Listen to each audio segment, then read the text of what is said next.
Bueno, existe una fascinación casi, no sé, morbosa en la cultura popular por esta idea del crimen perfecto. Sí, totalmente. Es un clásico. Esa ilusión constante de que, con la planificación adecuada, una persona puede cometer un acto atroz y simplemente, bueno, desvanecerse en las sombras. Burlar al sistema por completo, claro. Exacto. Pero la realidad moderna, la que revelan los documentos judiciales que vamos a examinar hoy, es mucho más escalofriante para quienes intentan jugar a ser mentes criminales maestras. Desde luego. A veces, y esto es algo que vemos mucho, los intentos más elaborados, teatrales y meticulosos para encubrir un delito son precisamente los que terminan resolviéndolo. La ironía es brutal. Es brutal, sí. Y para desgranar este fenómeno, hoy tenemos sobre la mesa un documento que parece sacado de un thriller psicológico, pero que es absoluta y terriblemente real. Muy real, sí. Se trata de una sentencia judicial ecuatoriana muy detallada. Es el juicio número 09281-2025-02241.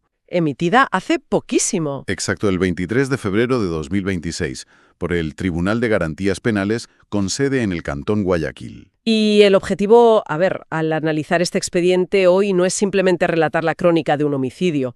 El verdadero propósito de nuestra inmersión de hoy es observar cómo convergen tres pilares fundamentales en la resolución de crímenes en la actualidad. Que son clave. Claro, hablamos de la investigación policial tradicional, la de desgaste y calle, la precisión implacable de la medicina forense y, sobre todo, el rastro digital. El rastro digital, madre mía. Es una clase magistral sobre la ilusión de control, esa falsa creencia de que manipular el entorno físico es suficiente, ignorando por completo que lo que dejamos en la red es prácticamente indeleble. Vale, pues vamos a ubicar esto cronológicamente porque los tiempos aquí son fundamentales. Sí, vamos al inicio. Nos situamos en los primeros días de octubre de 2025. El misterio arranca un domingo, el 5 de octubre, cuando una mujer llamada Marta Cecilia Solís Cruz desaparece sin dejar rastro en la ciudad de Guayaquil. Ajá. Su hija, Andreina Geomara Lamota Solís, que es una contadora de 32 años con la que compartía domicilio, es quien da la voz de alarma a las autoridades. Y la historia que Andreina cuenta a la policía, fíjate, está diseñada para generar urgencia inmediata. Claro, el factor tiempo. Relata que su madre, que trabajaba haciendo trámites legales, había tomado un taxi tras recibir unas amenazas gravísimas. Amenazas relacionadas con un secuestro, ¿no? Exacto. Un problema legal por un caso de secuestro que supuestamente no salió bien. A ver, es una narrativa que encaja perfectamente con el contexto de inseguridad que puede existir en ciertas zonas urbanas. Le da una pátina de credibilidad tremenda. Totalmente. ¿Suena plausible al principio? Y ante una denuncia de este tipo, los agentes de la DINASED entran en acción. Que es la unidad especializada de la policía ecuatoriana en muertes violentas y desapariciones. Eso es. Oficiales como el mayor Edwin Márquez y el oficial Leandro Díaz toman las riendas de inmediato. Y lo primero que hacen, lógicamente, es intentar corroborar la versión de la hija. Buscar pruebas de esa huida. Claro. Así que reclaman las grabaciones del sistema de seguridad de la ciudad, que lo gestiona Segura EP, para seguir el rastro desde la casa familiar en una zona conocida como Sauces 9. Y aquí, justo aquí, es donde empieza lo que podríamos llamar el teatro del engaño. Qué buena forma de llamarlo. La policía empieza a tirar del hilo y reconstruye la ruta. Efectivamente, las cámaras de la calle captan a una mujer saliendo de la casa. Y lleva la ropa de Marta, la madre desaparecida. Viste su ropa, sí. Pero fíjate en cómo lo hace. Esta mujer pide un taxi a través de la aplicación Didi y se dirige a un centro comercial, el Garzocentro. Vale. Allí, las cámaras de seguridad la graban sentada en un pasillo, simplemente esperando durante unos 20 minutos. Haciendo tiempo. Luego toma un segundo taxi, esta vez usando otra aplicación, InDrive, con dirección al sur, hacia el hospital del Guasmo Sur. Todo muy errático. Pero espera, porque antes de llegar a ese destino, se baja del taxi, camina hacia una zona oscura llevando una bolsa, vuelve a subir al vehículo y finalmente pide que la dejen en una urbanización cerrada, en el sector de la Alborada. Y hay un detalle en ese trayecto, lo de los zapatos. Ah, sí. Deja unos zapatos de tacón beige abandonados a propósito en el primer taxi. para dejar pistas falsas. Claro, lo fascinante de esto es que es un intento claro de fabricar una prueba de vida falsa en movimiento. Es como crear un espejismo, ¿no? Exactamente. Al asumir la identidad visual de su madre, su objetivo era desviar la atención de las cámaras y crear un rastro enorme para que la policía gastara tiempo y recursos persiguiendo a un fantasma. Ya, pero hay algo en todo este teatro que clama al cielo. Si esta persona era tan calculadora como para ponerse la ropa de su madre, cambiar de ruta, dejar zapatos para confundir, ¿cómo es que usa aplicaciones como Didi o InDrive? Es un fallo monumental. O sea, eso deja un rastro digital con un GPS asociado a una cuenta, a un teléfono y a una tarjeta bancaria. Esa es la primera grieta masiva en su plan. Los delincuentes, por muy listos que se crean, a menudo sufren de visión de túnel. Se enfocan en una sola cosa. Se obsesionan con el engaño visual, engañar a la cámara de la calle, al conductor del taxi, pero olvidan por completo la infraestructura tecnológica subyacente. Usar una app de transporte para un encubrimiento es básicamente entregarle a la policía un mapa GPS detallado con tu coartada falsa. Les hizo el trabajo. Y no solo esa. Llega a la urbanización esta en La Alborada, y resulta que el apartamento en el que se refugia estaba alquilado por Airbnb. Y adivina nombre de quién. A nombre de la propia Andreina Lamota. Es que es un error de aficionado. Alquiló el escondite de su alter ego con su propio nombre y su tarjeta.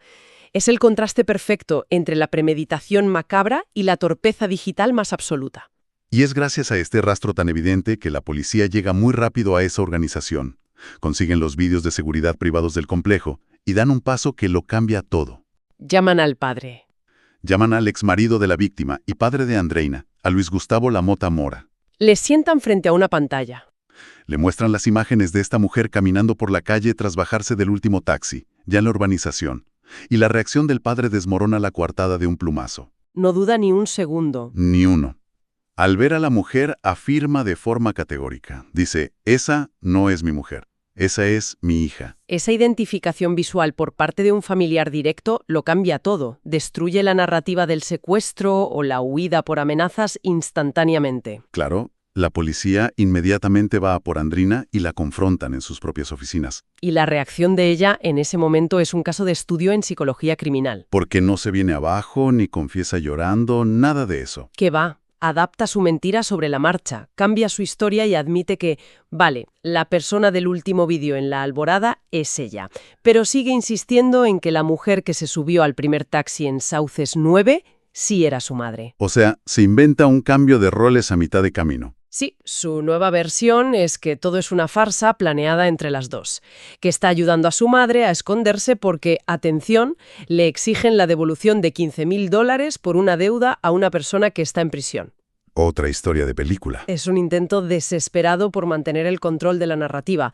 Intenta pivotar de ser la hija víctima indirecta a ser la cómplice leal de una huida. Pero mientras Andreina intenta sostener esta nueva red de mentiras en la oficina, otro equipo policial, acompañado por el padre, se dirige al apartamento donde vivían madre e hija. En el bloque 12 de Sauces 9, el departamento 202. Es el 16 de octubre. Ya han pasado 11 días desde la desaparición. Y es justo ahí cuando la investigación pasa de ser un caso de personas desaparecidas a la escena de un crimen verdaderamente atroz. Es que los detalles son muy fuertes. Pensar en ese nivel de frialdad en lo que los agentes, el oficial Moreira entre ellos, encontraron al cruzar esa puerta. Los informes policiales son muy gráficos en esto. Relatan cómo al acercarse a la zona de la lavandería, en la parte trasera del piso, perciben un olor fuertísimo, un olor inconfundible a putrefacción. El registro ocular de ese apartamento, liderado por el subteniente Ángel Ortiz, describe una escena que estremece. Especialmente, diría yo, por el contraste entre lo cotidiano de una casa y el horror de lo que había allí. En la lavandería, madre mía. Sí. Los agentes de criminalística encuentran un bidón de plástico azul, estaba sellado y completamente lleno de sal. Lleno de sal, sí. Y justo detrás de unas puertas correderas de cristal oscuro, estaban la lavadora y la secadora. Electrodomésticos normales. Y en el interior de estos electrodomésticos hallaron bolsas de basura negras y también bolsas celestes, de esas de supermercado. Lo que escondían esas bolsas serán los restos humanos desmembrados de Marta. ¡Qué barbaridad! Convertir tu lavadora y tu secadora en un escondite macabro en tu propia casa. el lugar donde sigues viviendo y durmiendo cada noche. Es escalofriante. Y la autopsia posterior, a cargo de la doctora Marta Gordillo, reveló detalles aún más oscuros, porque la causa de la muerte no fue el desmembramiento. No, eso fue un acto post-mortem. La causa real fue asfixia por sofocación. Le obstruyeron las vías respiratorias introduciéndole gases en la boca. Y el intento posterior de deshacerse del cuerpo requirió un arsenal que la policía encontró esparcido por todo el suelo del apartamento. Múltiples cuchillos de cocina, un cuchillo eléctrico, unas tijeras de podar, un machete. Y hasta una moladora. Una amoladora industrial con disco de corte, imagínate. Además, las pruebas con reactivos químicos revelaron manchas de sangre en las paredes de un armario cercano que habían sido cuidadosamente lavadas. Todo un escenario dantesco. Pero, fíjate, por muy perturbador que sea el encubrimiento físico, limpiar una pared con lejía o esconder evidencias en un bidón de sal no sirve de absolutamente nada cuando cometes errores garrafales en otro ámbito. Totalmente cierto. Lo que termina de cimentar el caso contra Andreina no está en esa lavandería, sino en algo mucho más invisible y muchísimo más difícil de limpiar. Aquí es donde la cosa se pone realmente interesante y la investigación da un salto cualitativo enorme. Entramos de lleno en el terreno forense digital. El análisis de los teléfonos móviles y los ordenadores. Realizado por los peritos informáticos José Pérez y David Espín. Y sus hallazgos son absolutamente devastadores para cualquier coartada que ella pudiera inventar. Al extraer la información del móvil de Andreina, los peritos encontraron un historial de búsqueda en Google que es, literalmente, un mapa en tiempo real de sus intenciones. Es que las fechas son la clave aquí. Sí, entre el 1 y el 12 de octubre. Las consultas son para no creerlo. Escucha esto. Buscó cómo quitar el olor de un cadáver con sal. ¿Tal cual? ¿A qué hora pasa el recolector de basura en Sauces 9? ¿Cómo asfixiar con una funda plástica? ¿Cómo desintegrar huesos humanos? Son búsquedas que hielan la sangre. Y hay una que demuestra una premeditación fría, pero fría de verdad. ¿Cuántos años de cárcel por homicidio en Ecuador? Esto es el reflejo perfecto de lo que comentábamos al principio sobre la ceguera digital. La gente piensa que eliminar el historial del navegador en el móvil borra los datos, pero no se dan cuenta de que esos datos residen en los servidores de las compañías tecnológicas. Todo queda registrado. Esa información siempre es recuperable para la policía y además del historial de búsquedas encontraron los registros de las compras online. Compró la moladora, el cuchillo eléctrico y sustancias químicas por Internet. Y todo esto con fechas precisas, mientras públicamente salía llorando y denunciando la desaparición de su madre. Es un cinismo tremendo. Pero el engaño no se limitó a buscar información o comprar herramientas. Andreina llevó la suplantación de identidad a un nivel tecnológico muy, muy perverso. Lo del teléfono de la madre. Conservó el móvil de su madre, mantuvo activo su perfil de WhatsApp, que lo tenía guardado como Ceci, y desde ese teléfono le enviaba mensajes a su propio padre fingiendo ser Marta. ¡Qué locura! Enviaba textos diciendo cosas como «Estoy escondida, no le digas a mis hijos» o «Me amenazaron, hay que tener mucha discreción». Lo cual ya es suficientemente grave, pero es que fue mucho más allá de enviar simples mensajes de texto. Según los peritajes detallados en la sentencia, llegó a utilizar herramientas de inteligencia artificial. Inteligencia artificial para crear audios falsos. Sí, para simular la voz de su madre. Quería sostener la mentira enviando notas de voz falsificadas a la familia pidiendo que no involucraran a la policía, que ella estaba bien pero escondida. Es un uso aterrador de una tecnología que hoy en día es casi cotidiana, usada específicamente para encubrir un matricidio. Claro, con todo este nivel de engaño, de planificación milimétrica, uno se pregunta, a ver, ¿qué pasa por la cabeza de alguien capaz de hacer esto a su propia madre? Afortunadamente, la sentencia también arroja luz sobre eso, con la evaluación psiquiátrica forense del doctor Juan Montenegro. ¿Y qué determinó el doctor? El peritaje fue muy contundente. Determinó que Andreina presenta un trastorno de personalidad con rasgos psicopáticos muy marcados. Es una persona altamente manipuladora, que actúa con total desatención por el bienestar ajeno y que presenta una ausencia absoluta de remordimiento. Ni una pizca de culpa. Ninguna. Sin embargo, y esto es el pilar fundamental para que pudiera ser condenada legalmente, el perito concluyó que no padecía ninguna alteración mental grave que nublara su juicio. O sea, sabía lo que hacía. Tenía plena capacidad cognitiva y volitiva. Sabía perfectamente que asesinar es un delito y controló sus impulsos al planificar el crimen paso a paso. Hay que entender que la maldad o la falta de empatía extrema no equivalen a la inimputabilidad legal. Y eso nos lleva directamente al clímax judicial de esta historia. Llegamos al juicio oral, donde la defensa de la acusada se encontraba claro ante una verdadera montaña de evidencias físicas y digitales. Tenían una tarea hérculea, casi imposible. Y la estrategia que adoptaron es muy reveladora de cómo funciona el sistema cuando te acorralan. Cuando la evidencia en contra es tan abrumadora, la defensa ya no suele intentar probar la inocencia directamente, ¿verdad? No, atacan el procedimiento, atacan la famosa cadena de custodia. Exacto. El abogado defensor argumentó que todo el caso de la Fiscalía se basaba únicamente en pruebas circunstanciales. Su principal alegato fue que no había ningún testigo ocular que hubiera visto a Andreina asfixiar a su madre con sus propias manos. Como si estuviéramos en el siglo XIX. Y señalaron que las famosas gasas usadas para la sofocación no estaban debidamente documentadas en el acta inicial de la escena del crimen. Incluso dijeron que no se hallaron huellas dactilares de la acusada específicamente sobre el cuchillo eléctrico. Llegaron a argumentar que, al ser el desmembramiento un acto posterior a la muerte, no debía considerarse como parte de la acción homicida per se. Es un intento desesperado por sembrar una duda razonable. Agarrarse a un clavo ardiendo, vaya.